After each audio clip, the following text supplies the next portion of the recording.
All right, let's talk about it. The good, the bad, and the ugly about what just happened at Anfield after Liverpool lose 3-0 to Atalanta, putting them on a pretty poor run of games more recently. Obviously, the United results, and then not only in the FA Cup, but also in the league, only just coming back against Sheffield United, and then obviously this one. There are going to be a lot of theories surrounding this one. I've heard a lot of poor punditry already. I've read a lot of really poor theories already. And I'm sure that we can all throw something at the wall and make something stick on this Liverpool team right now. And I'm sure there are some people out there who didn't even watch the game. And yes, we'll cover it on YouTube because guess what? It is a big headline. It's something that Liverpool fans are going to click. And you've been watching weeks of people praise Liverpool. You've been watching weeks of people just lavish them with all this praise, build them up in such a way that they can knock them back down, because guess what? A lot of people don't watch Liverpool and don't actually acknowledge what some of the weaknesses have been. I mean, it's not to say that the side is, incredibly flawed or the worst team in the world. But what it is to say is that the way that this team has chosen to play and the way this team is built up to play is sometimes left susceptible and vulnerable, along with the fact that Gasperini and this Atalanta side are somewhat innovators. And he is also somewhat of an influential manager, not only in Italian football, which is a league that historically Klopp doesn't really like to play, but also just in terms of European football. Conte took that back three from him. There have been other managers who come through his tutelage at different times or played under him. And, he's someone who seems like quite an inspirational figure. You could see at the end there how well bonded these Atalanta fans are to Gasperini.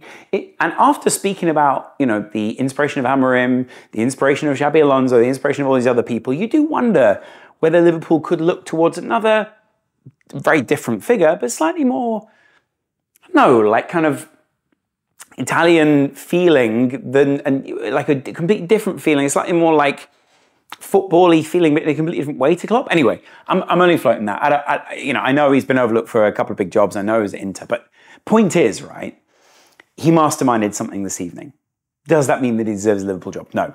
But it does mean that Atalanta fans at the end, when they were having their lovely celebration, and Anfield obviously was, Liverpool fans are the kind of fans who can sit back and go, actually, I can appreciate a good performance when I see it. They were more physical than Liverpool. They were all the things that Liverpool hate. More physical than Liverpool.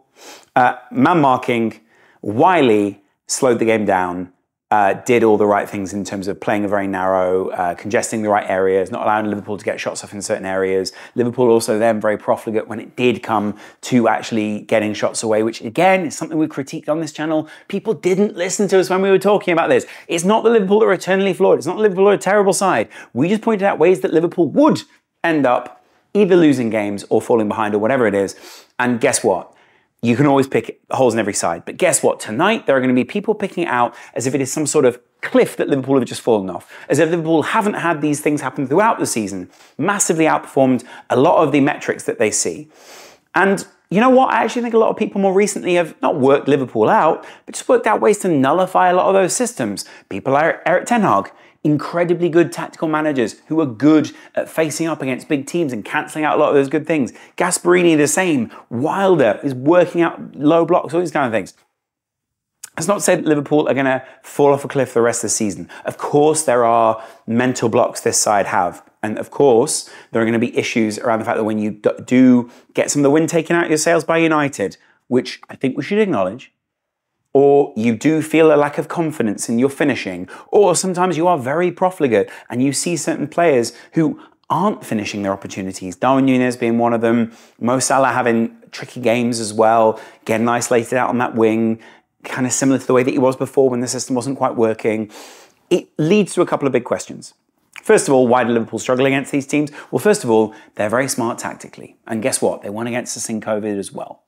Liverpool did go away and win there, but that's almost beyond the point. After seeing the Klopp interviews, after seeing the Virgil van Dijk interview, you can clearly see Liverpool are kind of chalking this up to a bad night, but Klopp doesn't want to do that. Van Dijk chalking this up to way too much space in the back line. Let's go through all of those goals in a second, but also just not having the structure that Liverpool need. And you can kind of see it in the average positions. The way they man-marked Liverpool, the way they made it uncomfortable for them, Liverpool couldn't move in the way they normally wanted to. They cancelled out a lot of what Liverpool does. Not every big side is going to be able to do that, because not every big side is going to be able to have this level of tactical intensity that Liverpool had against, or Atalanta had against Liverpool. And secondly, you can just see that there were some goals that felt unfortunate. First of all, obviously, the first goal, you got to feel bad for Keller. It kind of went through him. But again, unsighted, first time, late, fair enough. Ball goes in, 1-0, fair enough. Anfield doesn't even necessarily twinge at that point. We just go, hey, you know, you do your thing you normally do and it's 1-0. And Liverpool looked relatively comfortable, even if they weren't creating all that much. They weren't really dominating in any meaningful way, but, you know, they were able to play their way into the game. You could see that Liverpool put a little bit of pressure on. There was a kind of a, you know, oh yeah, there it is. Didn't make it count. Darwin Núñez, a couple of opportunities, half opportunities, I'd really call them for this Liverpool team. But again, the way that Liverpool create opportunities, it kind of comes from half opportunities, so fair enough. Then the second goal comes. At this point, they're going to put a bit of a head of steam. Scamacca's a really decent player. I think his finishing was really good. I think he had a point to prove. We can't blame anyone for that. You know, it's not as if in English football he had a great time. But they've definitely been getting the best out of him since he was dropped from the Italy squad, but also since at the same time he left English football, and also since at the same time he plays for a great side. Again, wily, again, dangerous, again, very well briefed. Liverpool's back line split out. Konate had to be incredibly aggressive on that right-hand side because we've not yet got Trent back, because Gomez was kind of pushing on quite a lot, but again, it made it a little bit difficult for Konate further back. I didn't think Gomez had his best game this evening. I will just flag that. I think Liverpool got pulled all over the place. There's times Gomez sort of out of position as a right back, but then how many Liverpool players have been caught out of position as right backs this season? Exactly. Tsimikas, I thought equally, not a terrible game, but Liverpool wanted to change the emphasis, brought on someone like Robertson. Again, didn't quite get the balance right. Liverpool playing with things, Klopp playing with things. Possibly Klopp with his wry smile on the sideline knows, have I balanced out this side in the right way? Again, Jones coming back from injury more recently, wasn't quite able to get a foot on the ball, wasn't quite able to get the play in the way he wanted to play. A couple of times he was out physical. A couple of times you're thinking, okay, do we really need to be playing this type of formation? I thought McAllister and Endo dealt with them really, really well. If anything, I'd bring on, in fact, it's kind of hard to work out a third midfielder you would bring on. Cody Gakpo, better in the first half, less so in the second. Looked a little bit confused when Klopp sort of moved things around a little bit. Darwin Núñez creating a lot, looking quite bright, but not anything nearly as meaningful as we needed. And then the third goal comes.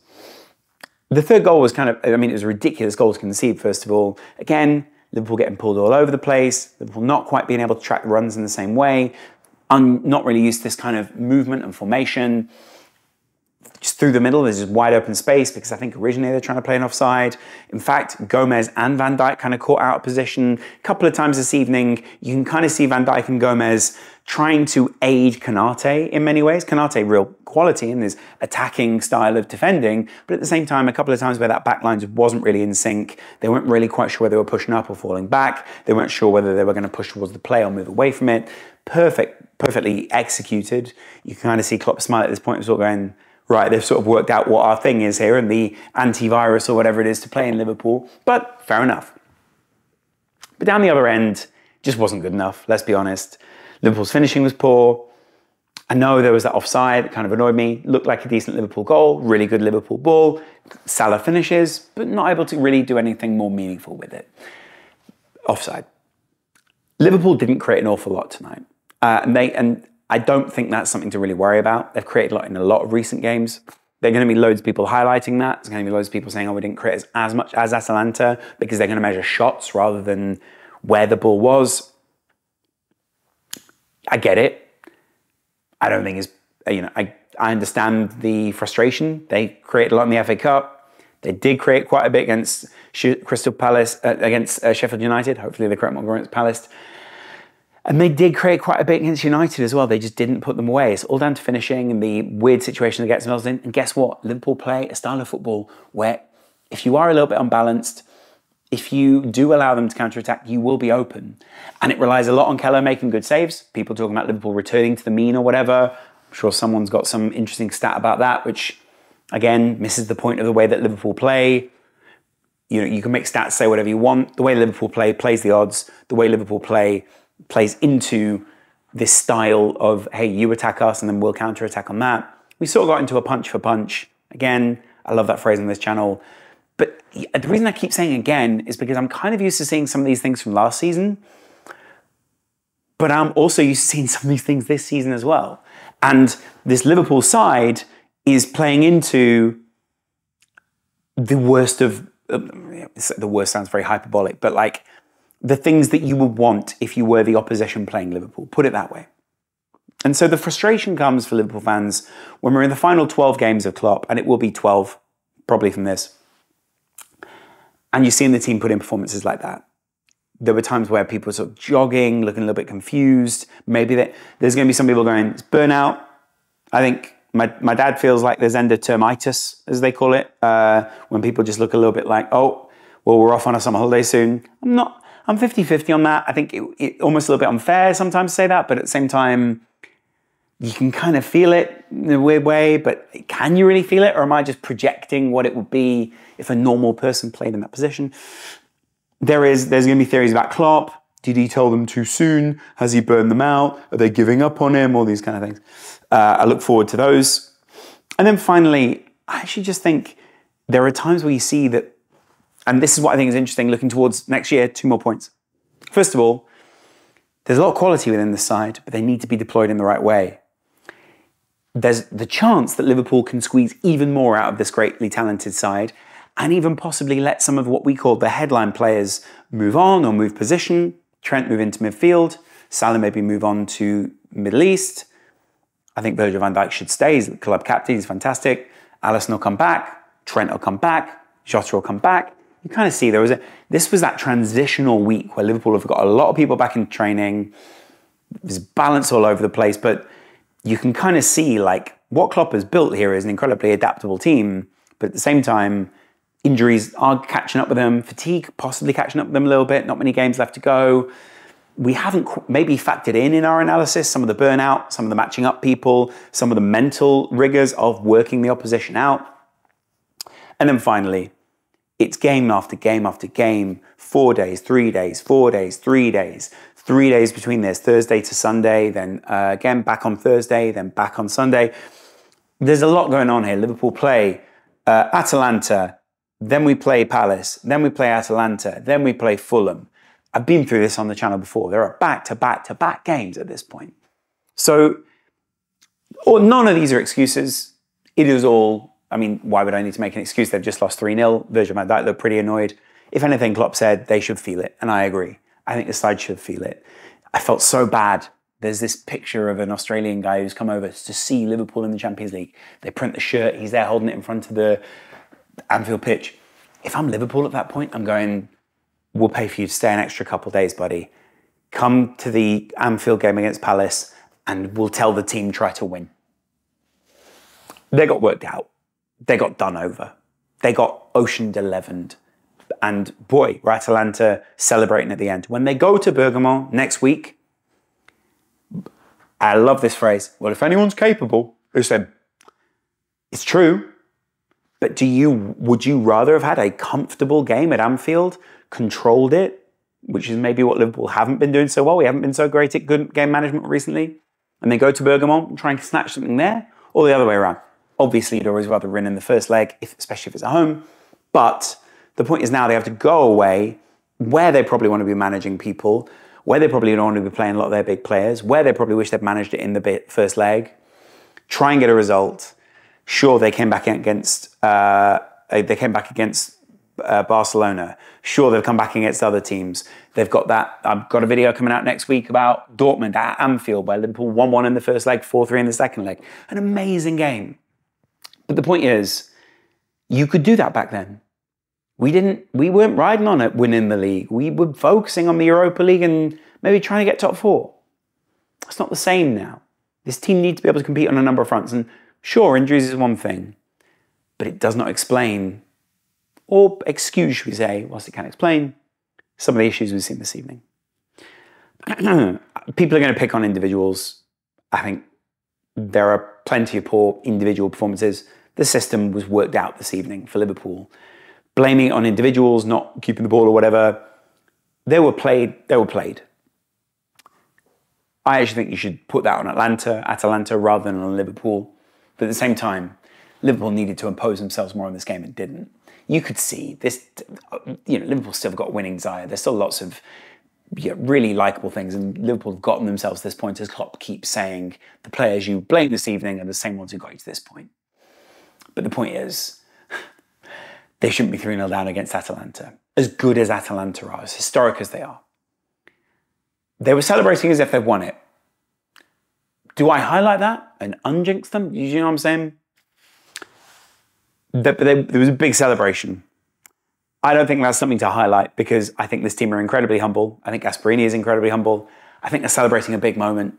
The last team to win against Liverpool here at Anfield was February last year, Real Madrid. So, in the same way as Klopp has those right smile, I think we should carry that. And I think the main people who should have that hang their heads of that Liverpool side are out there this evening. And frankly, weren't good enough, collectively and individually. Don't pick on Kelleher. Don't pick on Endo. Don't pick on Jones. Don't pick on Nunez. Stop picking on Gakpo. All these guys. It was a collectively bad performance. Subs, everyone. Liverpool have got to come back together in these last, 11, possibly 13 games. Possibly 15, 14 games. We'll see. And see what happens. But it's poor. It was a really poor performance. Probably the worst performance I've seen Liverpool put in this season. Let that hurt. Let me know. Patreon is over here if you want to support some of the brilliant content we've had. And there is a Discord down there in the link in the description. Appreciate you guys and I'll chat to you again.